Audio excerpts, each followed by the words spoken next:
But let's begin in Quebec, where Cargill is dealing with another COVID-19 outbreak at one of its meat processing plants. This one is just south of Montreal. The company already dealing with a major outbreak at the Alberta facility. That's where over 900 workers have tested positive for the novel coronavirus, with 2 deaths linked to the plant in High River. And as for this new outbreak in Quebec, well, we get the latest from the CBC's Jayla Bernstein.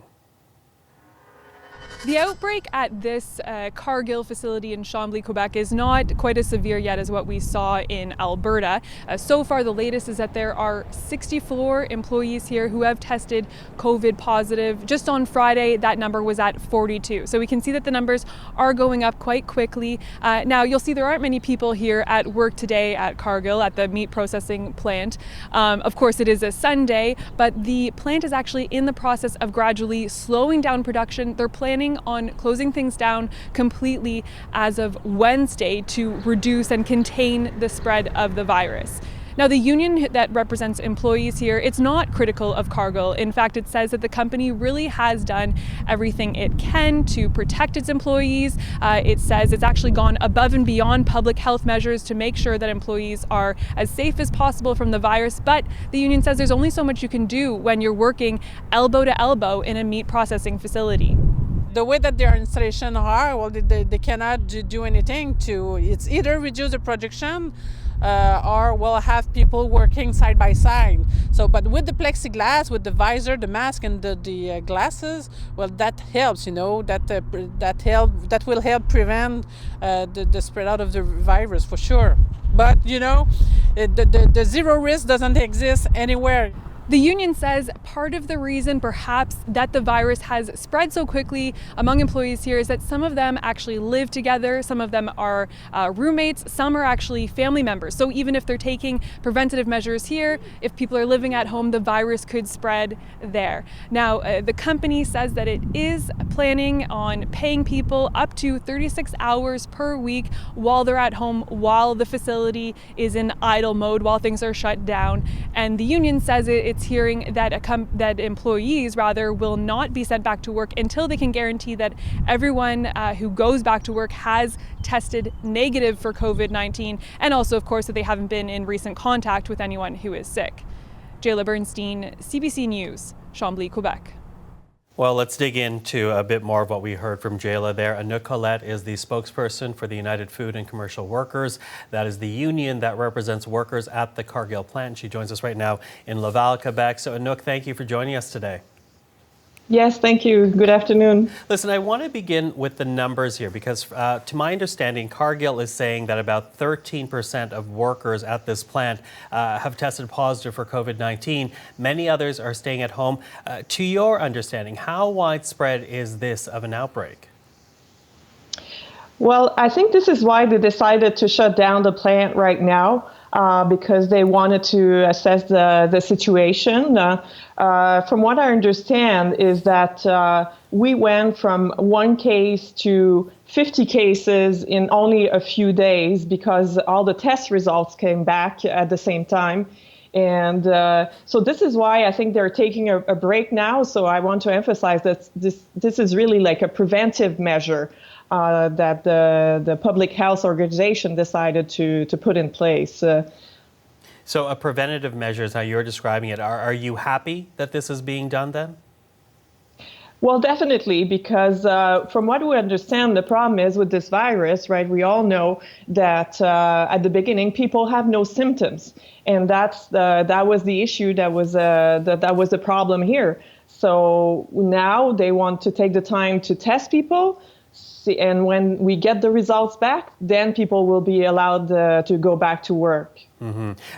It is the local public health agency that's shutting down the plant. They're going to temporarily halt operations by Wednesday. But I'm wondering about that timing. To your understanding, why the delay? Why allow the plant to keep going if we know that there's an outbreak in it? Well, from what I understand is that there was still some meat that needed to be processed inside the plant. And we're trying to have as little waste as we can in the plant, not to throw away food if we can.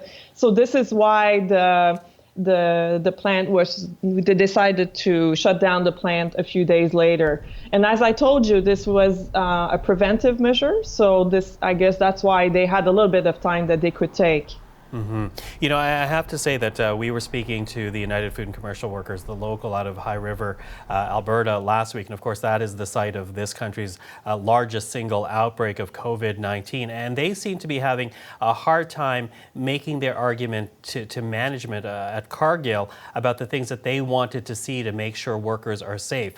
Would you say that you have similar concerns, or is the Cargill plant in Quebec being more responsive, do you think?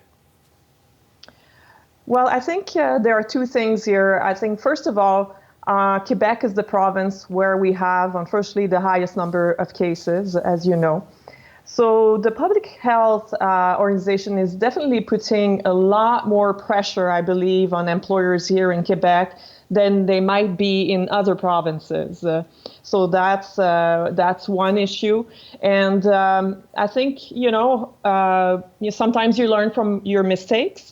And so we think a little bit that's what happened here with Cargill, that they learned from what happened in Alberta and didn't want to repeat the same thing here in Quebec. Okay. Now, there are preventive measures put in place. From what I have seen, they have already installed partitions, they staggered lunch breaks, they had personal protective equipment for employees. But obviously that wasn't enough to actually stop the spread of COVID-19 in the plant. So what do you need to see as a union before you can confidently say to workers that they can go back in safety?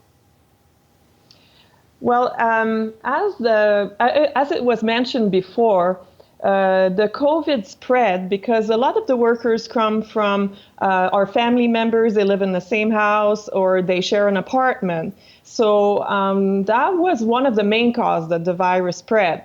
So, and not afterwards, of course, it spread inside the plant, but that wasn't the main cause that the virus spread so quickly. So I think the only thing now I would say inside the plant that we're looking at is that we had some workers that to avoid doing the same task on a long period of time, they were moving inside the plant. And so what we're looking at now is maybe to stop this, and so that the workers would not go from one department to the other. So that way we can contain, maybe if there is one person affected in one department, that they don't go to another department. So that's what we're looking at right now. So that's operational, but if it is, as one theory goes, if it is actually being spread outside of the plant and perhaps, as you say, because the workers are living with each other, what are you telling workers about what they can do to stop the spread of COVID-19 at this plant? Well, I think that's why the tests are being done right now.